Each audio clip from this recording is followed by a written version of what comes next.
All right, so, start the 2012 campaign with a really strong outing here in Trenton. Just talk about the outing out there tonight. It was weird. Went through spring training feeling real good.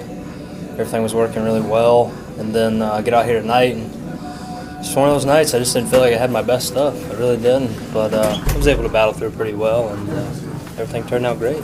Some really, really chilly weather out there. You came out, lead-off home run, you give up in the first inning, and then really settled in after that. Shut them down. Obviously, giving up a few hits, spreading out maybe 5 more hits throughout the rest of the outing, and you go 6 strong. And just talk about that. Really coming out to a downer at bat or a downer opposing turn there, and then just shut them down the rest of the way. Just talk about that. It was really funny. First hitter, I got to I believe it was full count. Yep. And then AJ wanted a fastball inside, so I was like, all right, he's seen away the whole bat. We'll go in.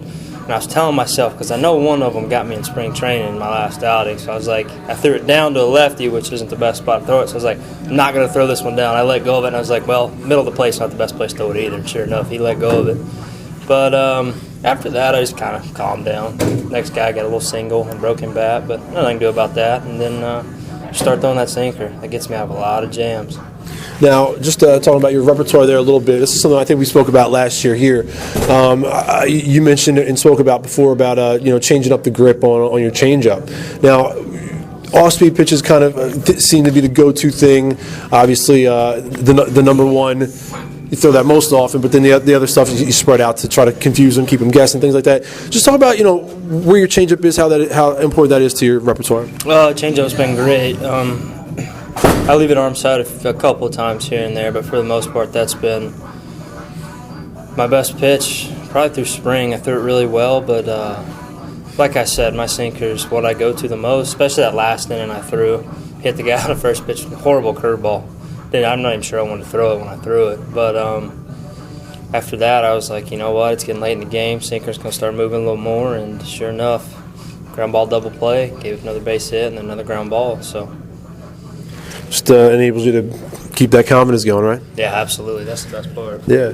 Now, just want to ask you something about just facing this Trenton team out here. I've spoken to guys that come in here and guys that, it's the Yankees affiliate. Do you feel like that maybe gets guys jazzed up, or do you get a little extra juice on your attitude, or guys describe things as swag these days? You feel like you get a little extra jazzed up facing the Yankees affiliate, or no? To be honest, I really don't. I don't know why.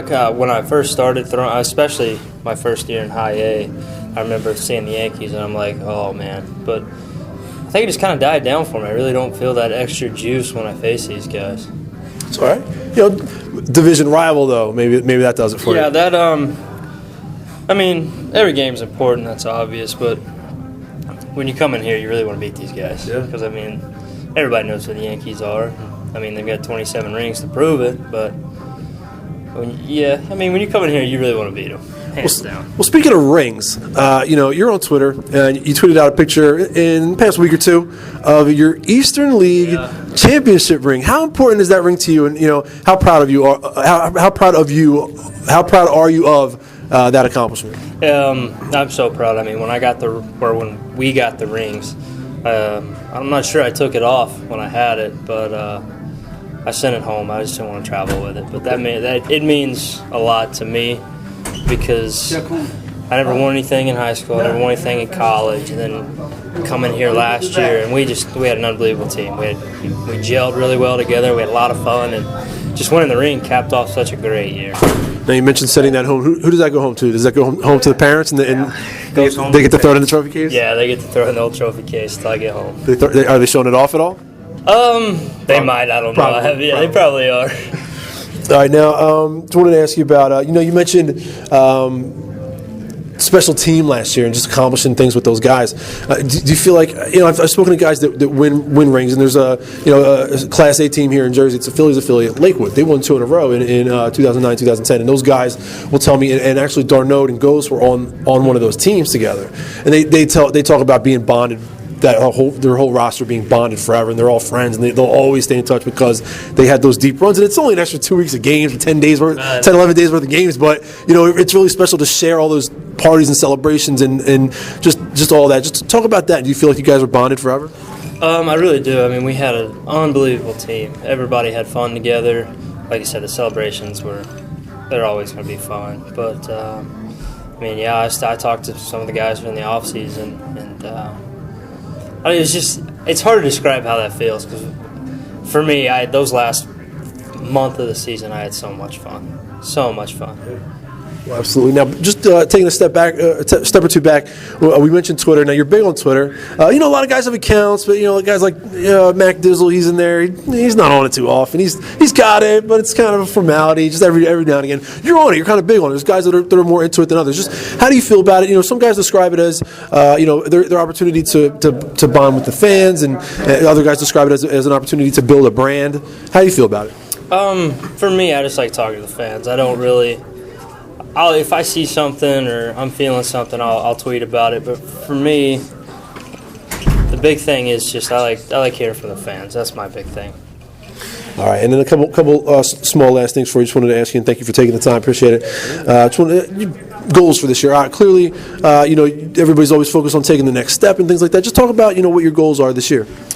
Consistency. That's my big goal this year, and I'm not going to say I accomplished one tonight, but I took a big step forward because in the past, like I said, I didn't have my best stuff. I don't feel like, in my mind, I had my best stuff compared to what I've been throwing in spring. But Sal was talking about at the beginning of the year. He said, you're going to make 30 or so starts. 7, you're going to be unbelievable. 7, you're going to be just don't have it. And then there's going to be 15 in the middle where you got to fight for it. And so tonight, in my mind, I think I'm 1 for 1 in the 15 category. I think I fought every pitch out there, especially when I didn't have any. Like in my mind, I didn't have it. So, all right. Now you talk about Sal, and he's a veteran of big league seasons and guiding pitching staffs. You feel that's advantageous to have a guy like that?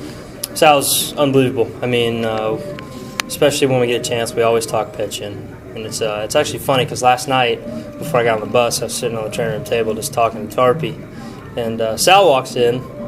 And he starts laughing. He goes, "Jenkins, you ready for a new manager?" I was like, "Man, I don't know what it'd be like because I've had him for 3 years now. Every level I hit, I seem to run into him." But Sal's unbelievable.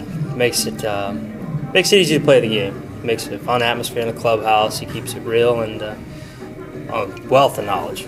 Absolutely. We've worked on sequences. We've worked on some mechanical stuff, and he's just been instrumental in some of the things I'm doing right now, especially late game sinkers. That's all him. Especially some sequences that we worked on late in spring training. I mixed some of those in tonight, and obviously it's working. So I'm just gonna keep picking his brain, get as much as I can. Certainly, that all sounds really good. Now, one last thing, another big name guy I wanted to ask you about that's been around the J system here. Now, as a roving guy, Pat Henkin. I don't know how much opportunity you've had to kind of learn from him or pick his brain at all. Just talk about him, and have you had the opportunity to get with him at all?